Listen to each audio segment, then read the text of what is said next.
додгоҳи дар шаҳри қазон маркази татаристони русия баракатулло ғозиев писари 35-солаи Саидқиёмиддини Ғозӣ рӯҳонии шинохта ва дар давраи ҷанги дохилии Тоҷикистонро ба 40 шабонарӯз ҳабс маҳкум кардааст.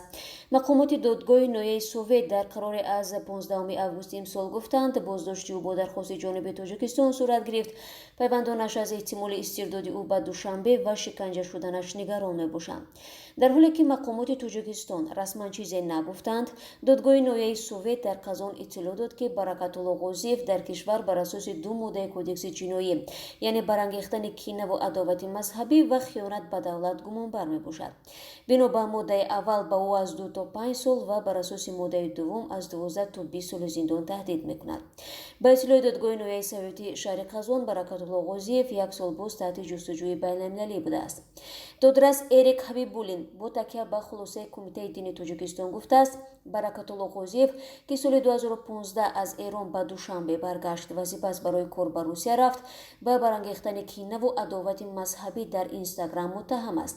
ба иттилои додрас ӯ дар ин шабакаи иҷтимоӣ бо номи Баракат Ғозӣ гӯё ақидаҳои мазҳаби шиаро ташвиқ мекард. наздикони Баракатулло Ғозиев бе зикри ном рӯзи 5 сентябр ба Радиозоде гуфтанд чунин иддао дуруст нест, вале ӯ 1 моҳ пеш бо дархости ҷониби Тоҷикистон дастгир шуда то 22 сентябр дар боздоштгоҳи Қазон хоҳад монд.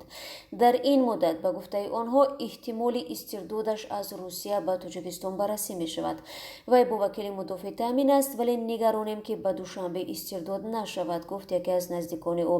Саид Исҳоқ Бобоев, узви Кумитаи шаҳрвандии наҷоти зиндониёни сиёсии Тоҷикистон дар хориҷи кишвар, ба Радиозоде гуфт бо ҳадафи пешгирӣ аз истирдоди Баракатулло Ғозиев ба созмонҳои дифоъ аз ҳуқуқи башар муроҷиат карданд. дар гузашта низ Тоҷикистон чандин афроди таҳти ҷустуҷӯро, ки дар Русия боздошт шуданд, ба кишвар оварда ба муҳлатҳои дарози зиндон маҳкум кардааст.